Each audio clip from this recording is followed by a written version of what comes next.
former President Barack Obama has dipped his toes into the 2020 presidential campaign recently and is positioned to do more in the coming months as Joe Biden's effort to defeat Donald Trump gathers steam.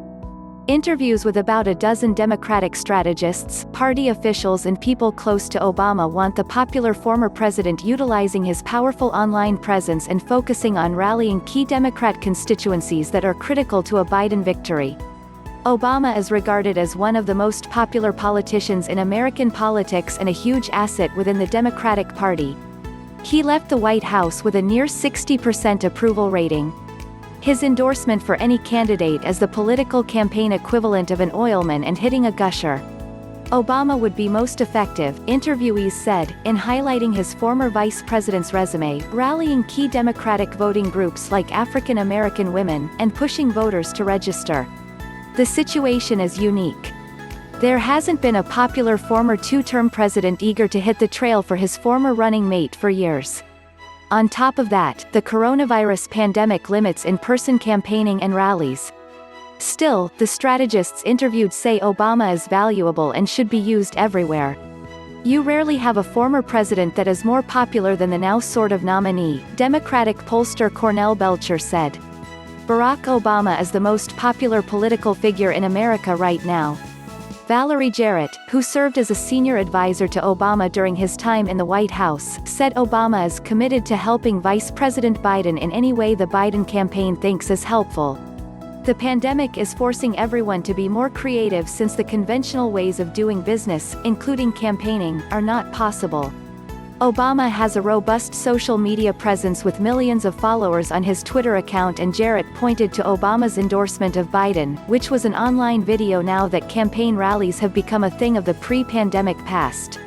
I think you can tell from the video that he rolled out with his endorsement. One very useful platform is President Obama's social media platform, where he has more followers than any other politician by far. According to a Democratic strategist familiar with Obama's thinking, the former president is eager to campaign for Democrats up and down the ballot in 2020.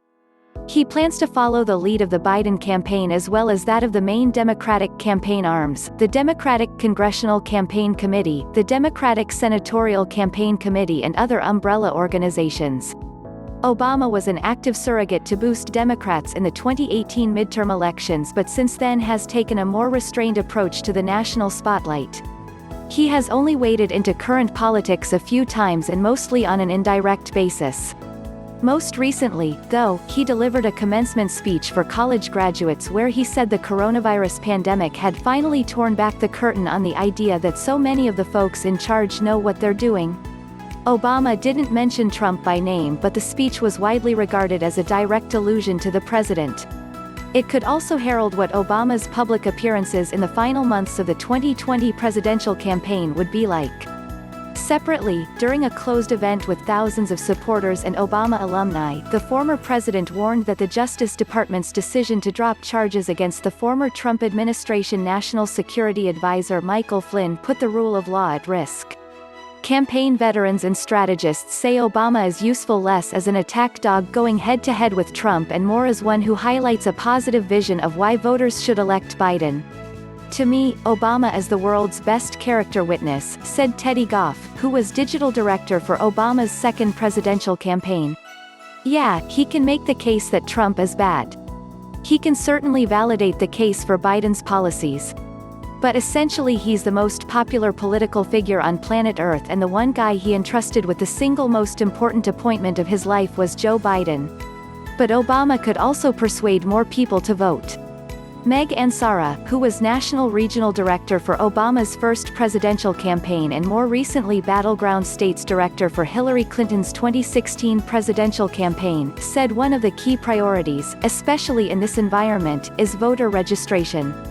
I think voter registration is a huge place, Ansara said, adding that persuading undecided voters is important for someone like Obama as well. I'm a big believer that you need to do both in the bulk of these battleground states.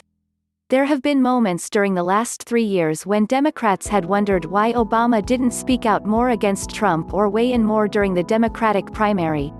That's actually an asset now and adds weight to when Obama does speak out, said Guy Cecil, who runs the Priorities USA Super PAC. I think in some respects the Biden campaign benefits from the fact that Obama has not spent 3.5 years in the political limelight, attacking the president, attacking the administration, engaging in a back and forth with Trump, Cecil said. Corey Platt, a veteran Democratic strategist and campaign manager, said that Obama and Biden have done a good job of appearing together so far and he should keep doing that rather than just focusing on going head-to-head with Trump. I think he continues to remind people about competency and progress under his administration. It will make people feel good about Biden, change and sanity. If he engages Trump, I think that could backfire, Platt said. He can help articulate Biden's vision for what happens next year and promote confidence in getting through this crisis together. From Yahoo!